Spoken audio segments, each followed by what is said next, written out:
नमस्कार दोस्तों, आपका स्वागत है हमारे चैनल मैथ्स विथ राकेश पर। आज की इस वीडियो में हम class 10th maths chapter 10 breath circle की एक्सरसाइज 10.1 को बिल्कुल आसान और स्टेप बाय स्टेप तरीके से समझेंगे या सोल्व करेंगे। इस वीडियो के बाद आपको यह एक्सरसाइज पूरी तरह से क्लियर हो जाएगी और आप एग्जाम में आसानी से लिख पाओगे 100%। तो चलिए शुरू करते हैं इस चैप्टर को। तो आप यहाँ पर देख सकते हैं स्क्रीन पे प्रश्नावली 10.1।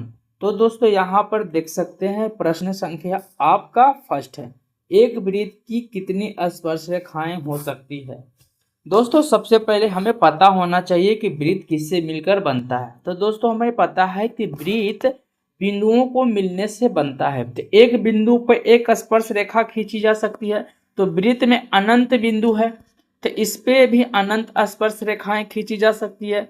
जैसे कि हम यहाँ पर एक वृत्त लिए, यहाँ पर एक बिंदु है, यहाँ पर स्पर्श रेखा, यहाँ पर भी एक स्पर्श रेखा, यहाँ पर भी एक स्पर्श रेखा। अगर यहाँ पर भी स्पर्श रेखा खींच सकते हैं तो एक बिंदु पर एक स्पर्श रेखा, तो बहुत सारे बिंदु हैं तो बहुत सारी स्पर्श रेखाएं खींची जा सकती है। क्योंकि वृत्त पर अनगिनत बिंदु होते हैं इसलिए हर बिंदु पर एक स्पर्श रेखा संभव है। तो जो इसका आंसर होगा, इसका राइट आंसर क्या होगा आप कमेंट जरूर करें। इसका राइट आंसर जो होगा अनंत होगा। क्या होगा? अनंत। इसका राइट आंसर अनंत होगा। चलिए प्रश्न संख्या सेकंड को फर्स्ट की ओर हम बढ़ते हैं। आप यहाँ पर देख सकते हैं सेकंड का फर्स्ट। दोस्तों किसी वृत्त की स्पर्श रेखा उसे खाली स्थान बिंदुओं पर प्रतिच्छेद करती है। तो दोस्तों किसी वृत्त की स्पर्श रेखा, मान लीजिए कि वृत्त है तो यहाँ पर एक स्पर्श रेखा इस तरह से खींच रहे हैं तो कितने बिंदु पर स्पर्श रेखा कर रहा है? एक बिंदु पर। यानी कि कोई भी स्पर्श रेखा एक बिंदु पर ही क्या करती है? प्रतिच्छेद करती है। तो एक पहला जो होगा सेकंड का, किसी वृत्त की स्पर्श रेखा कितनी बिंदुओं पर खींचेगा? एक बिंदु पर स्पर्श करेगा। तो यहाँ जो आपका आंसर होगा वो कितना होगा? एक आंसर आपका राइट हो जाएगा। तो सेकंड का फर्स्ट है।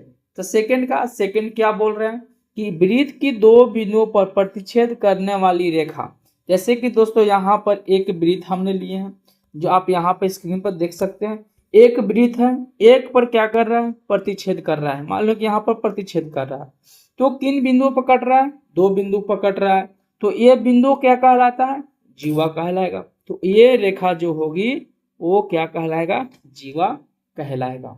सेकंड का थर्ड क्वेश्चन, एक वृत्त की खाली स्थान समानांतर स्पर्श रेखाएं हो सकती है। तो एक वृत्त में कितनी समानांतर रेखाएं हो सकती है?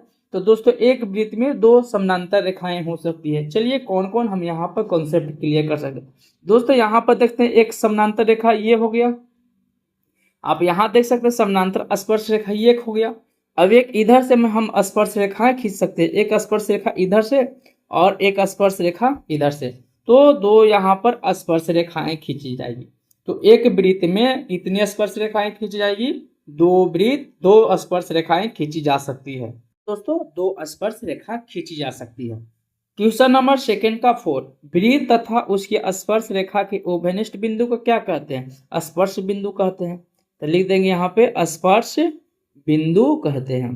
अब स्पर्श बिंदु कैसे कहते हैं चलिए हम समझते हैं। बोला एक वृत्त मैंने लिया, एक वृत्त उसके स्पर्श रेखा, चलिए एक स्पर्श रेखा यहाँ से हम स्पर्श कराते हैं। तो बताइए स्पर्श रेखा कितने बिंदु पर टच करता है? एक बिंदु पर। तो बोल रहा है कि वृत्त तथा उसके स्पर्श रेखा के उभयनिष्ठ बिंदु को क्या कहते हैं? यहाँ पर स्पर्श बिंदु कहते हैं। तो आई होप कि सेकंड का 4 तक आपका कॉन्सेप्ट क्लियर हो गया। चलिए हम थर्ड क्वेश्चन की ओर बढ़ते हैं। तो दोस्तों आपके सामने फोर्थ क्वेश्चन यहाँ पर देख सकते हैं। तो चलिए क्वेश्चन को हम सबसे पहले समझते हैं। यहाँ पर दोस्तों बताया जा रहा है कि आप यहाँ पढ़ सकते हैं कि 5 सेंटीमीटर त्रिज्या वाले एक वृत्त, चलिए यहाँ पर 5 सेंटीमीटर त्रिज्या वाले यहाँ पर कोई एक वृत्त खींच लिए और बोल रहा है कि P एक स्पर्श रेखा है। चलिए यहाँ पर भी कोई एक स्पर्श रेखा है, मान ली इस तरह से स्पर्श रेखा हो गया, ये PQ हो गया। क्या हो गया? ये PQ बोल रहा है कि PQ एक स्पर्श रेखा हो गई। और केंद्र से O से जाने वाली एक रेखा OQ, यानी कि केंद्र से होकर जाने वाली रेखा क्यू इस प्रकार मिलती है ओ क्यू, यानी कि यहाँ पर इस तरह से मिलती है, तो इसकी जो लंबाई है 12 सेंटीमीटर है। कितना है? 12 सेंटीमीटर है। और पी क्यू की लंबाई पूछ रहा है, तो इसकी लंबाई पूछ रहा है, तो हमें पता है ये कितना है, 5 सेंटीमीटर। त्रिज्या तो ओ पी क्या है, एक त्रिज्या है, और पी क्यू क्या है, एक स्पर्श रेखा है। तो बताइए कि वृत्त की त्रिज्या और स्पर्श रेखा के बीच में 90 डिग्री का कोण बनता है, तो 90 डिग्री के सामने वाला कोण क्या कहलाएगा, ये जो कोण होगा, ये भुजा जो होगा वो क्या कहलाएगा, कर्ण कहलाया जाएगा। एंगल कहाँ पर बन रहा है, यहाँ पर, तो ये आपका आधार कहलाएगा। ये जो होगा ओपी क्या कहलाएगा, आधार, और पीक्यू जो होगा ये लंब कहलाएगा। तो लंब हमें ज्ञात करना है, तो आइए हम समझते हैं और इसको लिखते हैं।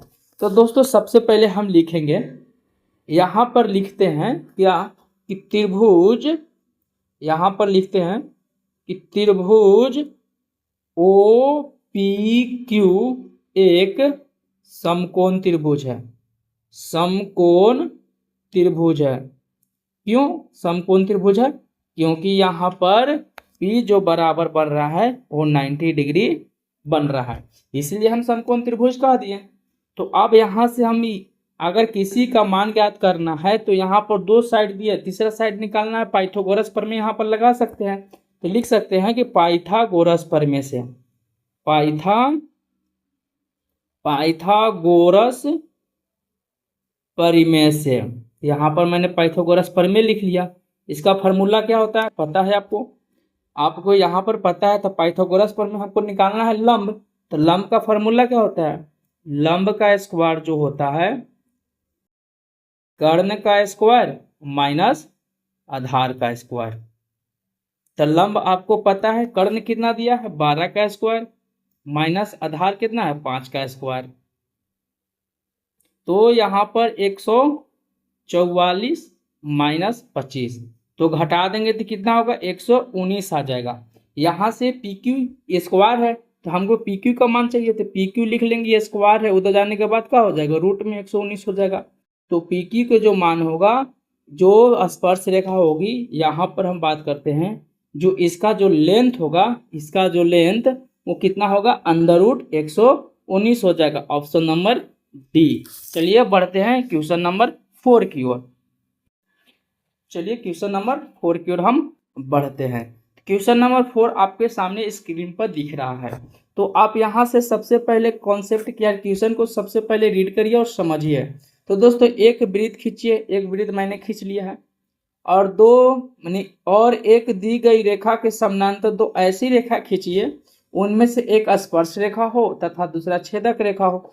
तो चलिए हम यहाँ से एक स्पर्श रेखा खींच लेते हैं कुछ इस तरीके से।